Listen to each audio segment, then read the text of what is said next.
신약성경 제 성경으로는 239페이지입니다.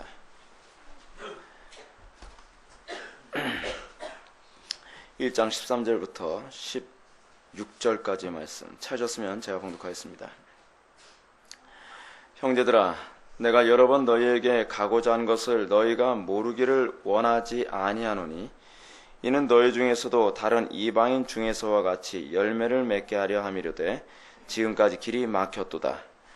헬라인이나 야만이나 지혜 있는 자나 어리석은 자에게 다 내가 다 빚진 자니라. 그러므로 나는 할 수 있는 대로 로마에 있는 너희에게도 복음을 전하기를 원하노라. 내가 복음을 부끄러워하지 아니하노니 이 복음은 모든 믿는 자에게 구원을 주시는 하나님의 능력이 됨이라. 먼저는 유대인에게요 그리고 헬라인에게로다. 아멘. 이 시간은 내가 빚진 자라라는 제목으로 하나님 말씀 증거하도록 하겠습니다. 내가 빚진 자라. 사도행전을 보면 사도 바울이 로마서를 기록한 시점이 나오게 됩니다. 사도행전 20장 3절을 한번 좀 보실까요? 사도행전 20장 3절입니다. 사도행전 20장 3절을 보게 되면 사도 바울이 마게도니아 지역에, 그러니까 고린도 지역에 잠깐 머무는 장면이 나옵니다. 내가 거기 석 달 동안 있다가 배 타고 수리하러 가고자 할 그때에 유대인들이 자기를 해하려고 공모함으로 마게도나를 거쳐 돌아가기로 작정하니, 거기 석 달 동안 있다가 사도 바울의 이 사역 가운데서 가장 여유롭고 한가했던 시간이 이 석 달이라고 하는 기간이었습니다. 여러분, 이 석 달이라는 기간 동안에 우리는 뭘 해야 될 것 같습니까? 좀 휴양을 좀 해야 되지 않겠습니까? 좀 쉬어야 되는 거 아니에요? 근데 사도 바울에게 있어서 그의 사역은 전쟁이었습니다. 그러니까 제가 여러분한테 그런 말씀 드리지 않습니까? 성도에게 있어서 휴식은 언제 휴식하는 거라고요? 영원한 천국에 가서 휴식하는 거예요. 거기가 안식처예요. 이 땅에서 우리가 뭐 하는 거죠? 전쟁하는 거예요. 전쟁하는 거. 쉴 새가 없어요. 사도 바울에게 있어서 그 숨막힐 정도로 바쁘고 힘들게 계속적으로 사역을 하는 가운데 저는 솔직히 그런 생각이 들어요. 안식년이라는 개념이 도대체 어디서 나온 개념인지 저는 잘 모르겠어요. 구약에서 안식년은 땅을 쉬게 하는 안식년이지요. 근데 어떤 분이 저한테 그 질문했습니다. 외부교인인데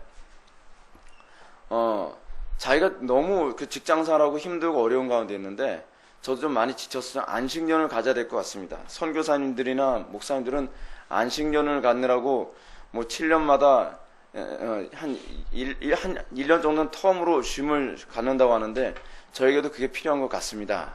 목사님 어떻게 생각하십니까? 저에게 질문을 했어요. 그래서 도대체 1년 동안 6년 일하고 1년 쉬라고 하는 안식년은 어디서 나온 발상입니까? 제가 그랬어요. 구약 성경에 보면 안식년 있지 않습니까? 그건 땅을 쉬라고 하는 거죠. 사역자들 여러분 어디 사도들이 6년 일하고 1년 쉬었습니까? 그러지 않아요. 어떻게 했느냐? 죽도록 충성하다가 그러다가 가는 거예요. 그게 성도의 삶이에요. 이 땅에서 쉴 겨를이 없어요. 사도 바울이 그렇게 급박하게 일을 하는 가운데 석 달 동안 잠깐 쉴 수 있는 기간이 고린도 교회에 있었거든요. 이 기간 때 사도 바울이 고린도 지역에 복음을 증거하고 고린도 교회가 세워진 거예요. 근데 이 쉬는 기간에 사도 바울이 뭐 했느냐? 이 3개월 동안 로마서를 쓴 거예요. 놀고 있었던 게 아니에요. 고린도 지역 관광하고 돌아다니고 쉬러 돌아다닌 것이 아니라 이 3개월 동안 로마서를 썼습니다. 로마서를 쓰고 그려 난 다음에 이 로마서를 썼는데 그 내용이 오늘 우리가 읽는 내용 아닙니까? 이 내용에 사도 바울이 뭐라고 얘기하느냐? 내가 여러 번 너에게 가고자 한 것을 너희가 모르기를 원하지 아니하노니. 사도행전 20장이면은 사도 바울의 3차 전도 여행이 거의 끝날 때쯤입니다. 그러니까 사도 바울이 1차 전도 여행, 2차 전도 여행, 3차 전도 여행을 하는 가운데서도 사도 바울은 끊임없이 어디를 가려고 했냐면 로마로 가려고 했어요. 로마로 가려고 한 이유가 무엇이냐? 전략적 요충지거든요. 로마를 복음하게 되면 세계를 복음할 수 있을 거라고 생각한 거예요. 여러분, 복음은요 굉장히 전략적이어야만 합니다. 사도 바울도 절대로 이 전략을 무시하지 않았습니다. 사도 바울이 로마의 복음을 전하고, 그래서 여러분 로마서에 보게 되면은 뭐가 나오냐면 이 예수 믿게 된 사람들의 명단이 나옵니다. 예수 믿게 된 명단 중에 황제의 그 직계 가족들이 예수 믿게 됐다고 하는 그런 내용이 이렇게 딱 나오고 있어요. 고위 관직에 있는 사람들이 예수를 믿고 그 사람들이 변화되면 더 많은 사람들에게 영향을 끼치겠죠. 사도 바울은 그래서 로마로 가려고 합니다. 그래서 뭐라고 얘기해요? 내가 여러 번 너에게 가고자 한 것을 너희가 모르기를 원하지 아니하노니 이는 너희 중에서도 이방인 중에서와 같이 열매를 맺게 하려 함이로되. 바로 이 목적이 여기 분명히 나오지 않습니까? 뭐라고요? 이방인들에게 열매를, 이방인 중에서 같이 열매를 맺게 하기 위해서라는 거예요. 여러분, 사도 바울이 로마로 가려고 하는 계획을 세웠습니다. 근데 다시 우리 사도행전으로 다시 한번 넘어가 볼까요? 사도행 다시 한번 넘어가 보면 사도 바울이 고린도 지역에서 드로아에서 에베소로 뭐 이렇게 쭉 가다가 이제 에베소에 갔더니 에베소에서 어떤 일이 생겼냐 하면 이 사도 바울을 위해서 예언하는 사람들이 있어요.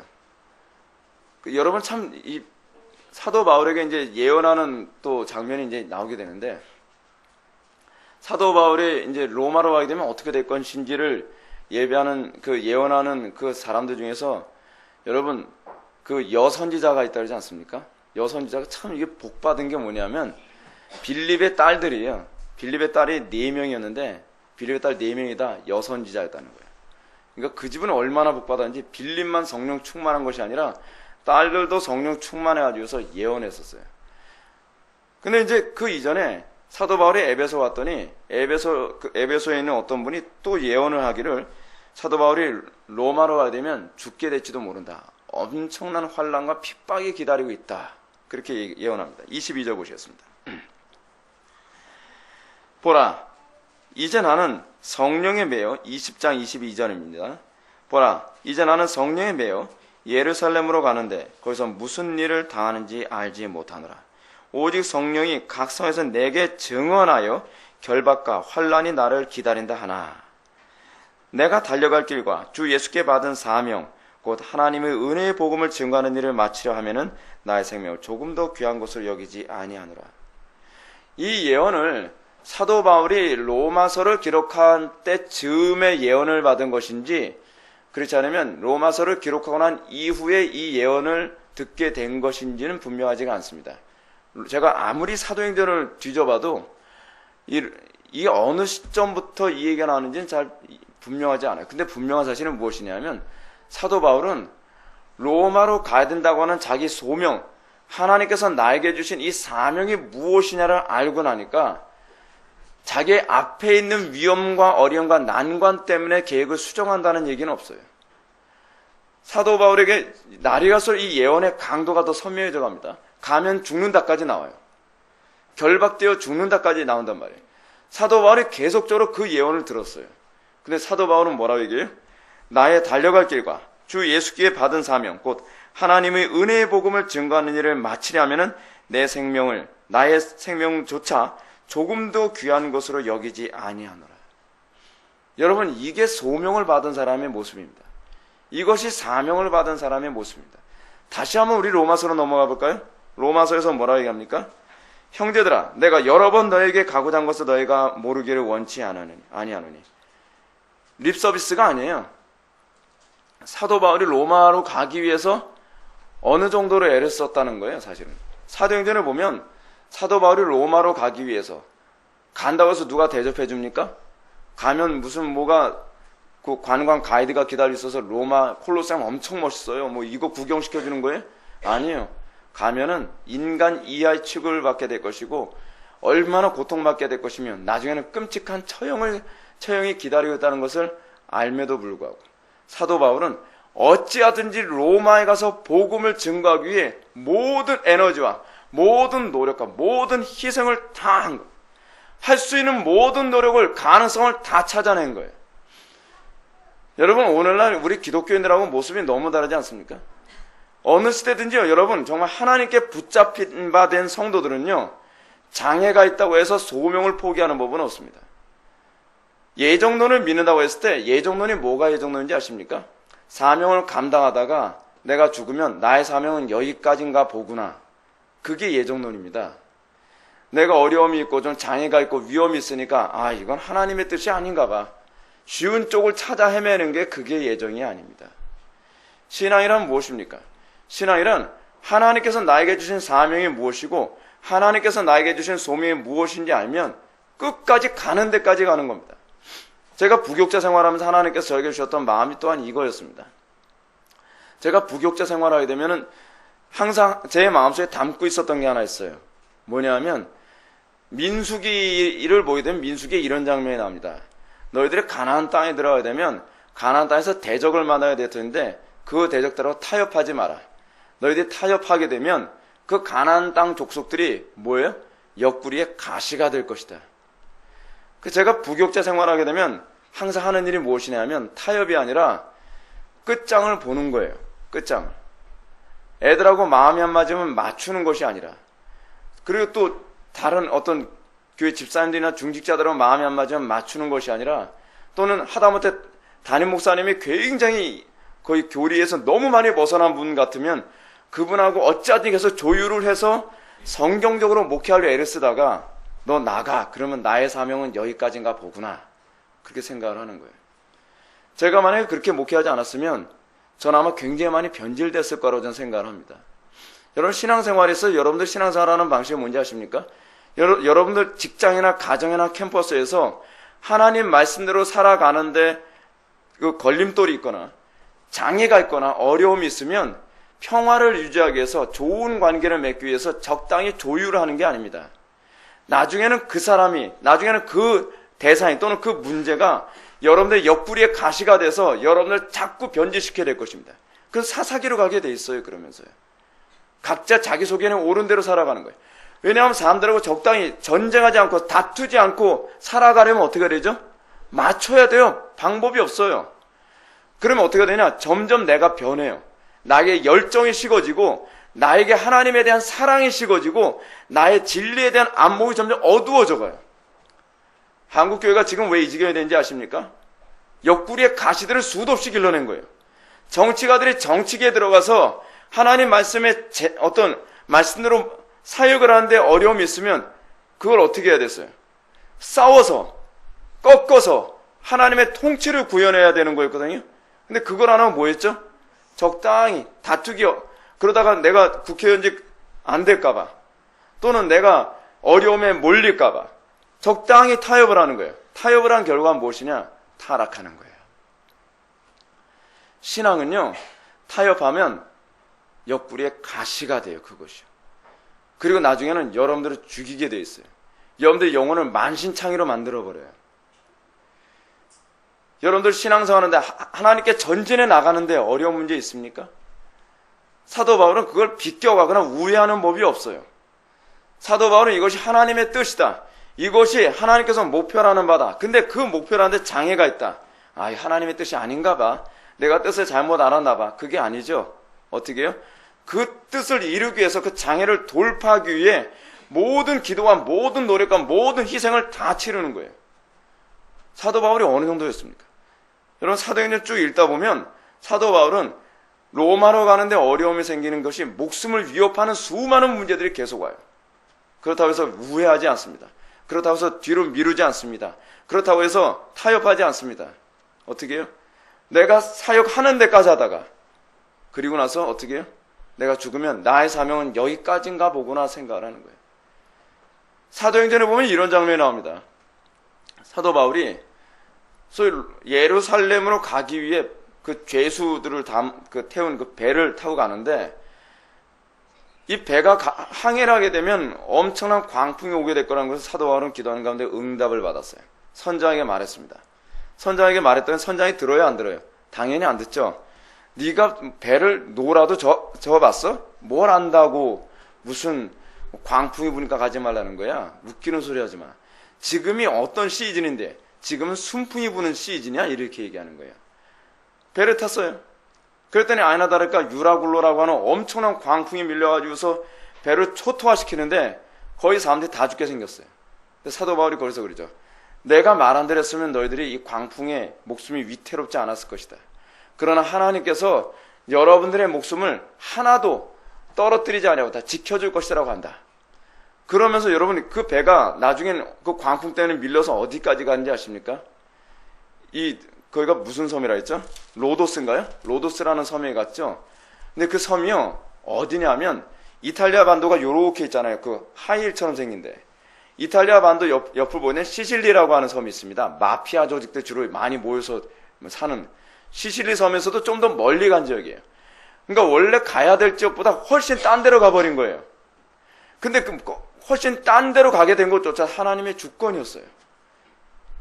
훨씬 딴 데로 가서 어떻게 해요? 생판 듣도 보도 못한 섬에 안착을 하잖아요. 거기서 복음을 전하고 사람들을 구하고 죽기로 인도하고. 사도 바울은 그런 장애와 어려움과 난관, 생명의 위협까지 오는 그런 그 상황 속에서도 내 사명이 이것이다라고 하는 것에 대해서는 흔들림이 없었어요. 그 가운데서도 끊임없이 갈 길을 찾는 거예요. 어떤 면에서는 제가 그런 말씀을 했죠. 예수님께서 예루살렘으로 들어가신 건 뭐하러 들어가셨다고요? 죽으러 들어가신 거예요. 근데 그것이 사명이기 때문에 죽으러 가는 길이란 걸 알면서도 들어간 거예요. 사도 바울도 그 길로 가면 죽는다는 걸 알았지만 그 길이 내가 걸어가야 될 사명이라는 걸 알았기 때문에 사도 바울이 그 길을 간 거예요. 그럼 왜 장애가 있고 왜 어려움이 있느냐? 당연하죠. 사단이 볼 때 그 길은 어떤 길이에요? 사단을 엄청나게 위협하는 길이거든요. 사도 바울이 로마에 가서 복음을 증거하고 그래서 로마가 복음화되어진다면 어떤 영적인 판도 자체가 완전히 뒤집혀질 수 있거든요. 그러니 사단도 끊임없이 암살을 하려고 하고 수많은 방법으로 사도 바울이 로마로 가지 못하게 막는 건 당연한 것이죠. 여러분들이 하나님께서 원하시는 길을 걷는다고 한다면 쉬운 길이 준비될 거라 생각하지 마십시오. 극복해야 될 많은 난관과 극복해야 될 많은 저항들이 있을 거라는 것을 염두에 두십시오. 그러나 중요한 것은 그 난관과 장애를 극복하면서 여러분들의 믿음은 더욱더 견고해질 겁니다. 그 난관과 장애를 극복함으로써 여러분 더욱더 성령으로 충만해질 것입니다. 왜냐하면 그것을 극복할 만큼의 능력이 필요하니까요. 그것을 극복할 만큼의 믿음이 필요하니까요. 그것을 극복한 만큼 우리는 더 연단될 것이고 우리가 그것을 극복함으로 말미암아 합력하여 선을 이루시는 하나님의 은혜를 경험하게 될 것입니다. 난관 어려움 때문에 불평하지 마십시오. 오히려 이 난관과 어려움을 통해서 하나님께서 나를 더 강하게 하실 것이고 난관과 어려움을 통해서 나에게 더 큰 은혜를 부어주실 거라고 하는 믿음과 기대감을 가지시기 바랍니다. 과거에도 제가 기도 생활하면서 제가 부교육자 생활하면서도 그것이 저에게 힘이 됐습니다. 어려움과 난관이 있을 때 저항이 클 때 저에게 항상 왔던 마음은 이것입니다. 뭔가 큰 선물이 기다리고 있나 보구나. 뭔가 큰 승리가 기다리고 있나 보구나. 저렇게 저놈들이 저항을 하는 거 보면.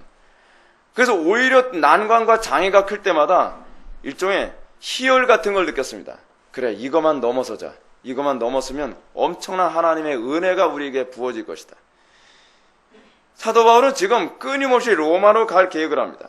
그러면서 14절 보면 헬라인이나 야만인이나 지혜는 있는 자나 어리석은 자에게 다 내가 빚진 자라라고 얘기합니다. 사도 바울이 왜 로마로 그토록 가려고 하느냐? 로마로 가려고 하는 궁극적 이유가 뭐예요? 하나님 앞에서 내가 빚을 감당하기 위해서라고 얘기합니다. 내가 저 헬라인들, 저 이방인들, 저 야만인들에게 빚진 자라는 겁니다. 근데 이 빚진 자라는 이 말에 헬라어 원의미가 훨씬 더 우리에게 와닿는 표현입니다. 헬라어 원의미는 뭐냐면 오필레테스라고 하는 헬라어를 사용하는데 이 표현이 무슨 표현이냐면요. 빚을 갚아야만 하는 법적 의무를 진 자라는 뜻이에요. 이거 굉장히 신학적일 뿐만 아니라 영적으로 굉장히 선명한 의미를 가지고 있어요. 뭐냐면 빚을 갚아야 될 의무를 가진 자라고 하는 것은요. 내가 안 가고 싶어도 가야만 된다는 개념이에요. 내가 헬라인이나 이방인들, 또 저 어리석은 자들, 그들에게 내가 가는 것은 의무라는 거예요. 빚을 갚아야 되는 의무감이에요. 안 할 수 없는 일이라는 거예요. 피하고 싶으면 피할 수 없는 일이라는 거예요. 여러분, 그게 믿음이라는 거 아십니까? 그것이 우리의 마음속에, 소위 여러분들 예수를 믿을 때에 여러분 속에 오게 되어지는 그런 소명이라는 거 알고 계십니까? 사도 바울은요, 계속 구원과 소명을 같이 얘기하고 있습니다. 자, 보십시오. 한번 볼까요? 5절 한번 보시기 바랍니다. 5절 다 같이 한번 읽어보시겠습니다. 시작.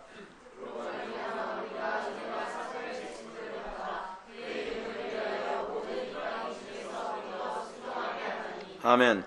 사도 바울은 뭐라고 얘기하냐면 그로 말미암아, 그가 누구죠? 예수 그리스도로 말미암아 우리가 은혜와, 이 은혜라고 하는 단어에 관해서 여러분들 거기다가 한쪽 구석에 좀 써놓으십시오. 사도 바울이 은혜라는 단어를 사용할 때 어떤 의미로 사용하는가?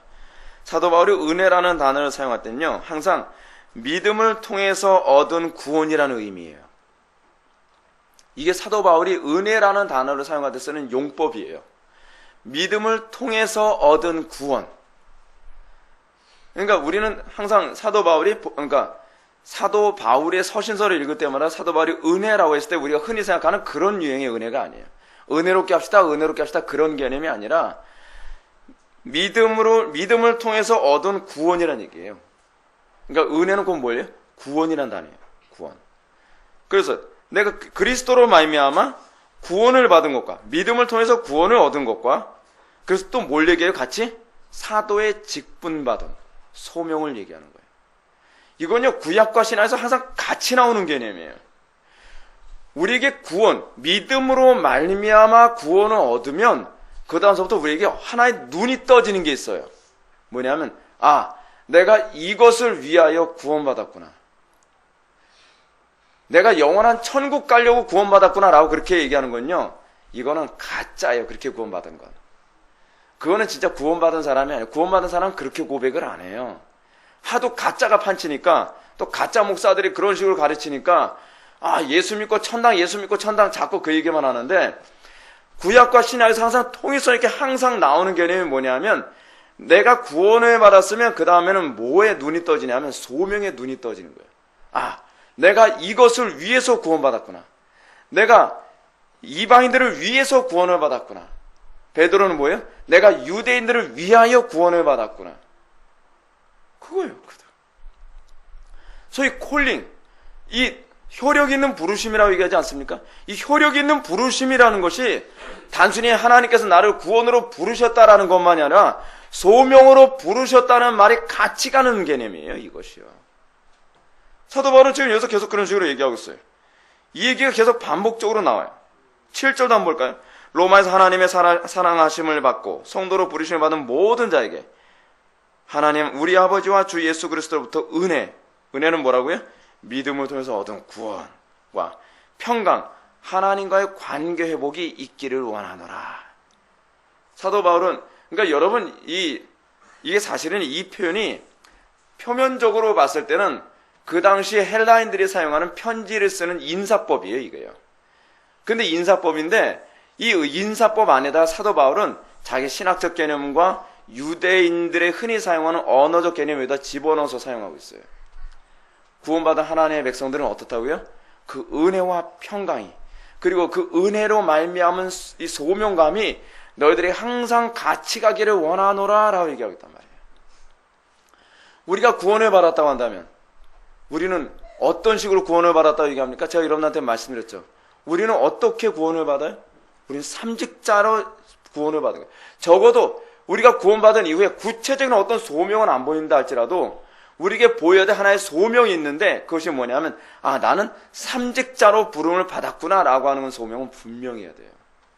왕으로, 제사장으로, 선지자로요. 여러분, 제사장이 뭐죠? 하나님의 영광을 위해서 희생하는 거예요. 여러분, 이게 참 재밌는 개념이 민수기에 이 개념이 나옵니다. 민수기인가요? 민수기에 보게 되면은 그 뭡니까? 그 무슨 성이죠? 사람들, 도피성이 나오죠. 도피성이 전체가 6개거든요. 도피성에 들어가는 사람이 어떤 사람이 도피성에 들어가냐면, 사람을 살인을 했는데, 이 살인이 의도적인 것이 아니라 우발적으로 살인을 그러니까 실수로 살인하게 된 사람들이 도피성에 가게 되는 거거든요. 도피성에 가서 그 사람들이 보호를 받을 수 있어요. 그 사람들의 보호는 도피성 안에 있을 때만 보호를 받거든요. 근데 이 사람이 영원히 계속적으로 보호를 받을 수 있는 근거는 뭐냐면 그 도피성에 있는 대제사장이 죽으면, 그 해에 대제사장이 죽으면 도피성에 있는 사람들은 도피성 밖으로 나와도 살해를 당하지 않아요. 여기 중요한 개념이 하나 있거든요. 무슨 개념이냐면 제사장은요, 그러니까 여기서 이 대제사장은 살해한 사람의 피를 자기 피로 대속한다는 개념으로서 대제사장 역할을 하는 거거든요. 구약에서도 이미 제사장은요, 제물을 드리는 사람뿐만 아니라 자기 자신의 피를 대속물로 드린다는 개념이 도피성에 이미 다 나와 있는 개념이에요. 성도는 어떤 개념이에요? 사도 바울은 그 개념을 두 가지로 얘기하고 있어요. 하나는 뭐냐면 나의 직분은 이방인들을 하나님께 제물로 드리는 제사장 직분이다. 어디 나오죠? 로마서 15장에 나오는 얘기예요. 봅시다. 다시 한번. 로마서 15장 한번 펴보시기 바랍니다. 15장 16절. 이 은혜는 뭐라고요? 믿음으로 얻은 구원. 이제 더 선명하게 잘 보이죠? 이 은혜는 곧 나에게 구원을 주신 이유는 뭐라고요? 이방인을 위하여 그리스도 예수의 일꾼이 되어 하나님의 복음의 제사장 직분을 하게 하사 이방인을 제물로 드리는 것이 성령 안에서 거룩하게 되어 받으실 만하게 하려 하심이라 라고요. 자기 제사장 직분을 자기의 그 구원을 어떻게 이해하고 있어요? 다른 사람을 하나님께 헌신하도록 인도하는 것. 우리는 제사장 직분으로서 어떻게 하죠? 전도를 할 뿐만 아니라 또 뭐예요? 자녀들을 하나님께 헌신하는, 하나님께 제물로 드리는 자로서의 삶을 살아가는 거예요. 그게 제사장 직분으로서의 삶의 모습이에요. 목회자는 여러분들 어떻게 해요? 여러분들 편하게 해주는 게 목회자가 하는 일이 아니에요. 여러분들을 괴롭히는 게 사실 목회자의 직무예요. 이렇게 얘기하면 좀 너무 심하죠? 좀 듣기 좋게 말씀드린다면 여러분들을 하나님께 헌신하도록 하는 것이 목회자예요. 목회자들이 자꾸 성도들한테 대접받고 자꾸 추앙받고 싶어서 자꾸 교인들의 비율을 맞추는데 그게 아니에요. 그래서 여러분, 목회자뿐만 아니라 성도들의 삶 속에 성도들이 왜 신앙적인 부분에서 관계가 안 맞으면, 신앙이 안 맞으면 자꾸 싸움이 나느냐? 그 이유가 있어요. 한쪽은 그 사람을 하나님께 헌신하라, 희생하라 라고 자꾸 제물로 드리는 거예요. 그러니까 여러분, 믿음이 없는 한쪽 사람은 어떻게 해요? 감정이 자꾸 상해버리는 거예요. 여러분, 우리가 왜 불신자들과 관계에서 자꾸 다툼이 일어나죠? 여러분, 사도들이 왜 끊임없이 그들의 삶 가운데 핍박을 받죠? 그 이유는 뭐냐? 이것 때문이에요. 이방인들로 하여금 하나님께 헌신하라, 희생하라, 하나님께 드리는 거룩한 산제물로 드리려고 하니까 여러분, 믿음 없는 사람들은 어떻죠? 싫은 거예요. 자기는 죽기 싫은 거거든요. 자기가 죽기 싫으면 어떻게 해요? 나를 죽이려는 사람은 죽여야 되는 거죠. 사실은 세상과 그리스도인과의 관계는 그 관계예요. 여러분, 왜 동성애자들이 기독교인을 그토록 싫어하죠? 동성애자들을 하나님께 드리는 산제물로 드리기 때문에 그런 거예요. 우리는요. 우리가 동성애가 죄고 동성애라고 하는 이 죄악이 하나님 앞에 어떤 죄며 너희들에게서 회개하면 살 길이 있다라고 하는 얘기가 사실 듣기 좋아서 회개해야 살 길이 있다는 것이지 실제로는 하나님 앞에 너네들 죽어야 된다는 거예요. 제물로 드리는 개념이에요. 그러니까 믿음으로 받아들이면 어떻게 해요? 그 사람과 하나가 되지만 믿음으로 안 받아들이면 죽이고 싶은 거예요.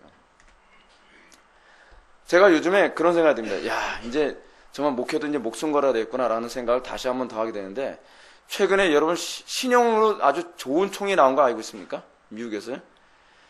첫 번째 뭐냐면 하나의 총은 뭐냐면 스마트건이에요. 스마트건이 뭐냐면 저격수 훈련을 받지 않아도 이 화면 스크린을 딱 이렇게 망원 렌즈 같이 딱 보게 되면 그 당시 바람이 아무리 세게 불든 기후 조건이 안 좋든 무슨 습도가 안 좋든 관계없이 이 안에서 컴퓨터로 다 계산해줘요. 그래서 타켓에 딱 이렇게 맞추기만 해서 당기기만 하면 그냥 알아서 가서 맞추는 거예요. 스마트건. 지금까지는 저격수들이 어떻게 했냐면 온도계 놓고 풍향계 놓고 그래서 사람을 맞출 때 예를 들어서 1km 전방에 사람을 맞추려면 바람 속도와 그날 습도 다 계산해가지고 그래서 쏴서 맞추는 거거든요. 이제는 그거 필요 없다는 거예요. 초벌에도 그 망원렌즈만 딱 보고 있으면 그거 맞추는 데서 어떻게 당기기만 하면 1km 전방하는 것도 백발백중이라는 거예요. 그게 스마트건이에요. 근데 또 그것도 모자라서 최근에 나온 게 또 하나 있어요. 뭔지 아십니까? 스마트 탄알이에요. 스마트 탄알은 어떠냐면 총을 쏘는 사람이 총 앞에 빨간 그 점 있지 않습니까? 빨간 점을 딱 쏴서 맞춰요.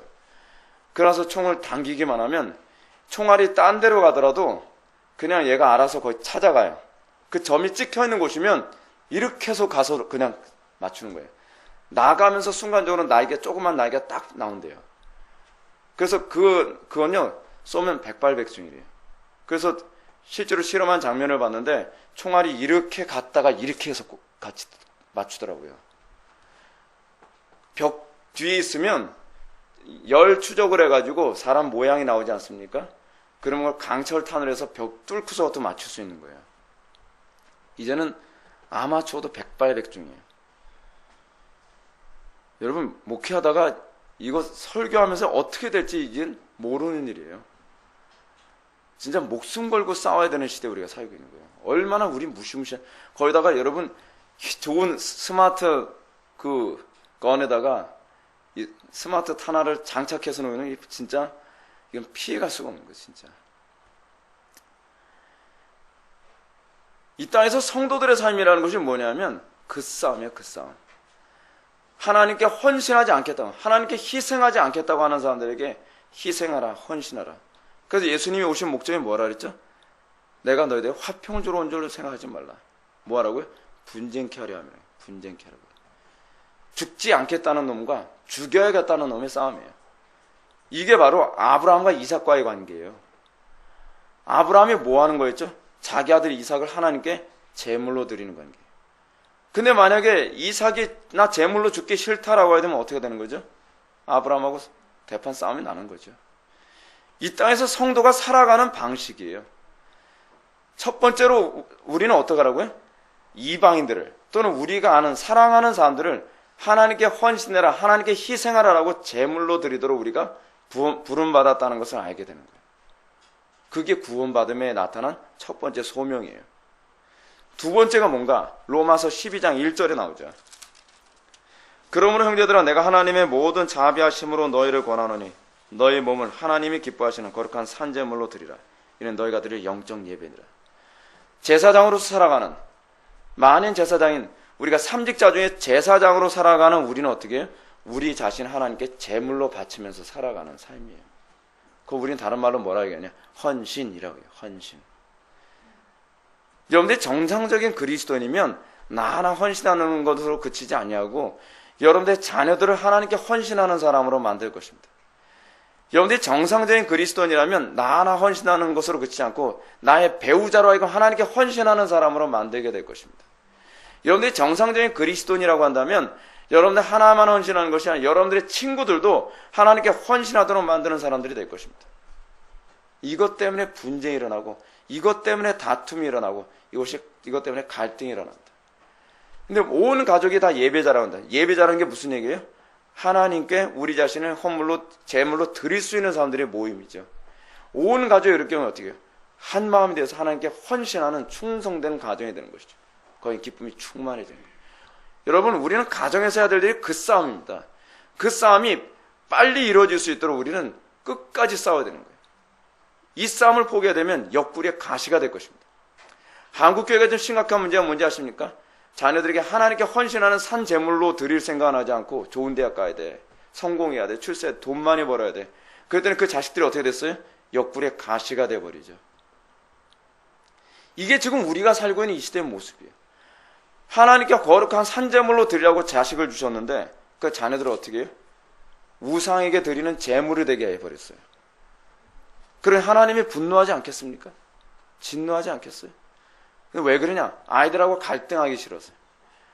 아이들 새벽같이 깨워서 기도시키고 그리고 하나님께 헌신하게 만들고 성경 읽게 만들고. 여러분 힘들어요. 우리도 아침에 일찍 일어나가지고 제가 우리 아이들 좀 더 일찍 일어나서 성경 읽히고 그 교리문답 암송시키고 또 이것저것 하려고 하다 보니까 시간은 더 앞당겼어요. 아침에 일어나는 시간을. 피곤하거든요. 저녁에 늦게 오자마자 애들 요리 문답 암송시키고 그 가지고 애들하고 토론하거든요. 하나님의 형상이 뭘까? 뭐 창조란 뭘까? 이런 가지고 토론해요. 저녁 때는 제가 설교하고 나서 수요일 날이나 주일날 같은 경우는 또 철로역정 같은 것도 읽어줘요. 그 가지고 또 토론해요. 대화 나눠요. 너희들은 어떻게 살아가니? 어떻다고 생각하니? 이거 피곤한 일입니다. 피곤한 일이에요. 근데 그 일을 하면서 어떻게 해요? 아이들을 하나님께 제물로 드리는 삶을 살아가야 됩니다. 그러기 위해서 어떻게 해요? 나부터가 헌신되어져야 돼. 나부터가 제물이 돼야 돼요. 제가 주일날 저녁 때 되게 되면 목이 완전히 맛이 가요.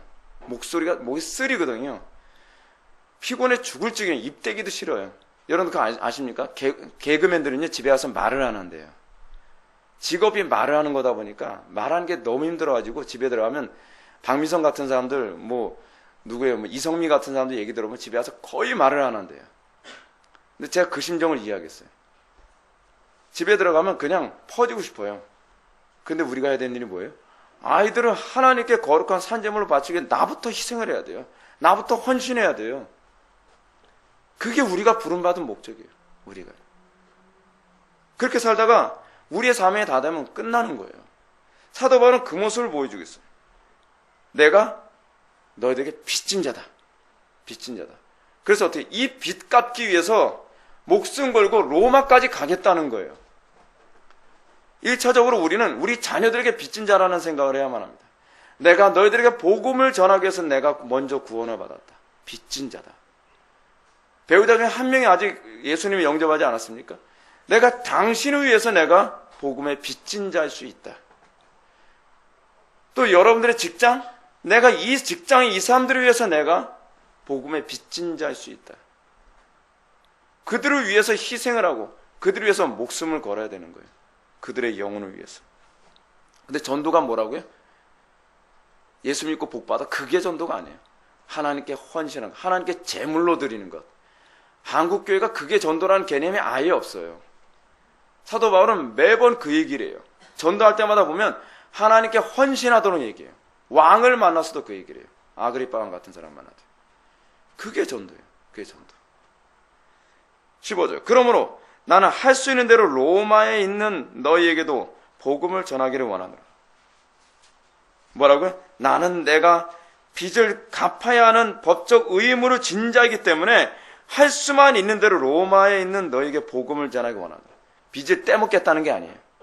빚을 감당해야 될 의무가 있기 때문에 어려움과 난관과 생명의 위협이 있을지라도 나는 로마에 가기 위해서 모든 수단을 다 강구하고 있다는 거예요. 여러분 목회자로서, 제가 목회자니까 저에게 적용해서 말씀드린 거예요. 목회자로서 여러분들에게 믿음이 안 들어가면 저 영혼은 구원받지 않기로 작정됐나 봐. 어쩔 수 없지 뭐. 그래야 될 문제입니까? 그게 아니에요. 사도 바울의 정신에 의하면 사도 바울은요, 예정론을 그런 식으로 적용하지 않아요. 이들에게 믿음이 안 들어간다면, 우리 자녀에게 믿음이 안 들어간다면 우리는 어떻게 해요? 할 수만 있는 대로 모든 방법을 다 찾아내야 돼요. 어떻게 가르쳐야 될까? 얼마나 더 기도를 해야 될까? 어떻게 해야 될까? 새로운 교리문답서를 만들어서라도 해볼까? 이들에게 새로운 성경 공부를 할까? 그리고 부흥회를 한번 해볼까? 기도를 더 많이 해야 될까? 할 수 있는 성경이 요구하는 모든 방법을 찾아가면서 나의 자녀들에게 믿음이 들어가도록 만들고, 나의 교인들에게 믿음이 들어가게 만들고, 내가 만나는 사람들에게 예수님을 믿도록 만들기 위해서 모든 길을 찾는 거예요.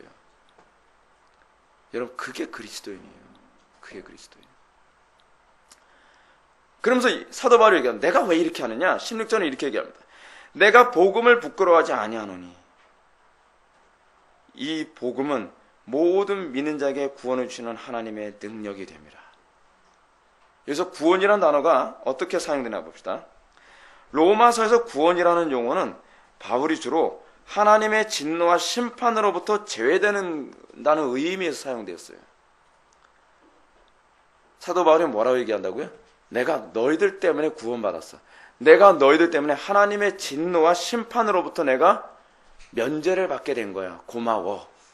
그래서 내가 너희들에게 너희들이 하나님의 진노와 심판으로부터 면제받기 위해 면제받도록 하기 위해서 내가 모든 방법과 수단을 다해서 내가 길을 찾고 너희들에게 가려고 한다는 거예요. 이렇게 적극적일 수 있나요? 이렇게 진취적일 수 있나요? 이게 예정론을 믿는 사람들이 나타나는 특징이에요. 이게 하나님의 주권을 믿는다고 하는 사람들의 특징이에요. 왜죠? 하나님께서 나로 하여금 저 사람들에게 복음을 전하기 위해서 나를 선택하셨다고 한다면 아무리 난관이 어렵다 할지라도 틀림없이 뛰어넘고 갈 수 있는 길이 있을 거야 라고 믿는 거예요. 이게 주권을 믿고 예정을 믿는다는 사람의 모습이에요. 우리는 예정론을 소극적으로 살아가는 데서로 적용하지 않습니까? 왜 그렇죠? 타락해서 그래요.